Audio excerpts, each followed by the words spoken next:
안녕하세요. 저는 액티비티 캐시와 RSID를 활용한 문서 유출 상황에서의 카피 앤 페이스트 행위 추적이라는 제목의 논문을 주제로 발표를 맡은 경희대학교 컴퓨터공학과 김태형입니다.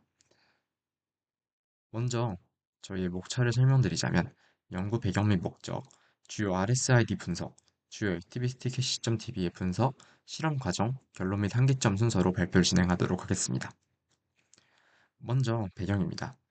저희는 5년간 산업기술 유출 위반 건이 139건이나 되고 지재권 분쟁이 4,132건으로 심각하다라는 사실을 확인하였습니다. 또한 기존 디지털 포렌식의 경우에는 메타데이터 분석을 기반으로 복사와 붙여넣기를 통한 문서 유출에서 경우를 확인하였는데 이때 경우에는 추적에 한계가 있음을 확인하였습니다. 그래서 저희는 본 연구를 통해서 RSID와 액티비티 캐시 데이터를 결합해 분석을 하는 방법론을 제시하고자 하였고, 복사 붙여넣기를 통한 문서 유출 상황에서 원본 문서 특정 기술을 개발을 하도록 하였습니다. 다음은 저희가 주요 사용할 RSID에 대한 내용인데요. 먼저 RSID R은 문서 최총 생성 및 새로운 데이터가 추가 시 생성되는 값, RSID P는 다른 문서에서 복사 시 생성되며 분단 정보를 포함하고 있고, RSID RPR은 글꼴 변경 또는 복사 붙여넣기 시 생성이 되는 값입니다. 이 RSID는 문서 작성, 수정, 삭제 시 생성되는 고유 식별자로 OXML의 document.xml, settings.xml 파일에 기록이 되어 있습니다. 위 RSID 값을 통해서 문서 작성 및 수정 이력을 추적이 가능하도록 하였습니다. 다음은 주요 액티비티 캐시.db에 대한 분석인데요. 먼저 액티비티 캐시.db는 윈도우즈 10 운영체제 이상에서 사용자 작업 이력을 저장하는 데이터베이스입니다. 이때 액티비티 캐시.db의 스마트 룩업 테이블을 확인하면 액티비티 타입, 앱 아이디, 타임스탬프, 클립보드 페이로드를 확인할 수 있습니다. 이때 액티비티 타입에는 10번 붙여넣기, 16번 복사를 통해서 어떤 작업을 하였는지 세부적으로 확인을 할 수 있고, 실행 프로그램 이름을 앱 아이디를 통해서 확인을 할 수 있습니다. 또한 타임스탬프에서는 각각 액티비티가 일어난 시간이 언제인지를 더 자세하게 확인을 할 수 있습니다. 또한 클립보드 페이로드에서는 클립보드에 복사된 데이터의 인코딩된 값이 어떤 것인지를 확인할 수 있습니다. 이때 인코딩 값은 베이스 64로 인코딩된 걸 확인할 수 있고, 이를 디코딩한다면 더 세부적으로 복사된 값이 어떤 것인지를 확인할 수 있습니다. 다음은 저희가 설계한 실험 과정인데요. 저희는 먼저 실험 환경을 설정한 후 데이터 생성, 복사 붙여넣기의 기록을 분석을 하고 RSID와 액티비티 캐시.db를 통한 교차 검증을 하였습니다. 그래서 나온 결론을 말씀드리도록 하겠습니다.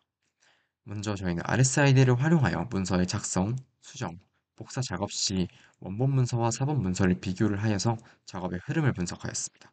또한 본 연구에서는 RSID를 기반으로 원본 문서와 복사본 문서 간의 관계를 확인하고 작업 이력을 구체적으로 구성하였습니다.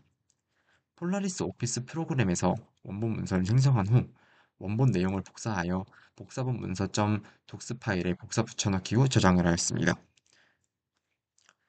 그래서 저희는 OXML 포맷에서 제공되는 document.xml, settings.xml 파일에서 RSID 값을 추출하여서 수집하고 비교하였습니다. 일단 복사본의 RSID 값과 RSID P값의 동일성을 통해서 복사본이 복사가 된 것을 확인하도록 하였고, RSID P값이 없을 경우 파일이 원본임을 확인할 수 있었습니다. 다음은 액티비티 캐시.db에 대한 분석인데요. 먼저 복사 데이터의 경우 클립보드 페이로드 필드의 베이스 64로 인코딩되어 저장되기 때문에 디코딩된 경우 복사된 내용을 더 자세하게 확인을 할 수 있습니다. 이 그림은 스마트 룩업 테이블을 확인할 경우 앱 아이디와 액티비티 캐시.점 타입으로 복사 애플리케이션 출처, 사용자 행위, 시간을 확인할 수 있는 창을 보여드린 것이고요. 앱 아이디의 경우 오른쪽의 표처럼 세부적으로 어떤 애플리케이션을 사용하였는지를 확인을 할 수 있습니다. 다음은 교차 검증 과정입니다. 먼저 16번 복사에 대한 액티비티 캐시 타입은 보시면 클립보드 페이로드가 없고 그냥 스타트 타임, 엔드 타임으로 타임스탬프 부분만 확인할 수 있습니다. 하지만 액티비티 캐시 타입 10번 붙여넣기의 결과를 확인하면 타임스탬프 스타트 타임뿐만 아니라 클립보드 페이로드에 적혀 있는 베이스 64로 된 인코딩된 값을 확인할 수 있습니다. 이를 통해 앱 아이디를 통합 분석하면 폴라리스 워드 파일에서 2024년 12월 8일 16시 25분 47초에 복사를 하고 1초 뒤인 2024년 12월 8일 16시 25분 48초에 붙여넣기를 한 것을 확인할 수 있었습니다. 콘텐츠의 경우는 인코딩된 내용을 포함하여 디코딩 시에 더 세부적인 내용을 확인할 수 있었습니다. 이때 RSID R 값은 불일치했으나 RSID P 값으로 어떤 것이 복사본인지를 더 확실하게 확인할 수 있었습니다. 다음은 저희가 내린 결론과 한계점인데요. 저희의 연구 성과는 먼저 RSID와 액티비티 캐시.db의 데이터 결합을 분석으로 방법론을 확립하였고, 문서 간 복사 붙여넣기 작업에 구체적인 정보를 재구성이 가능하도록 하였습니다. 주요 발견점으로는 RSID 원본, 복사본 문서 관계를 특정하였고, 액티비티 캐시.db 작업의 시간적 연속성 및 내용을 확인할 수 있었습니다. 저희의 연구의 의의는 기존 RSID만으로 조사를 하던 것의 한계를 극복하여 액티비티 캐시.db와 함께 연관 분석을 해 더 자세부적인 내용을 재구성할 수 있었습니다. 하지만 저희는 몇 가지 한계점을 가지고 있었는데요. 이는 액티비티 캐시.db의 데이터가 저장할 수 있는 기간이 제한되어 있다는 것이었습니다. 또한 액티비티 캐시.db에 대해서 내용을 세부적으로 확인하기 위해서는 타임라인과 클립보드 기능이 활성화가 필요하다는 점을 확인할 수 있었습니다. 저희는 이런 한계점을 가졌지만 이런 한계점을 조금 더 극복할 수 있는 패치, 사전 패치나 다른 방법론을 통하여 이러한 한계점을 극복할 수 있는 새로운 연구를 진행할 계획입니다.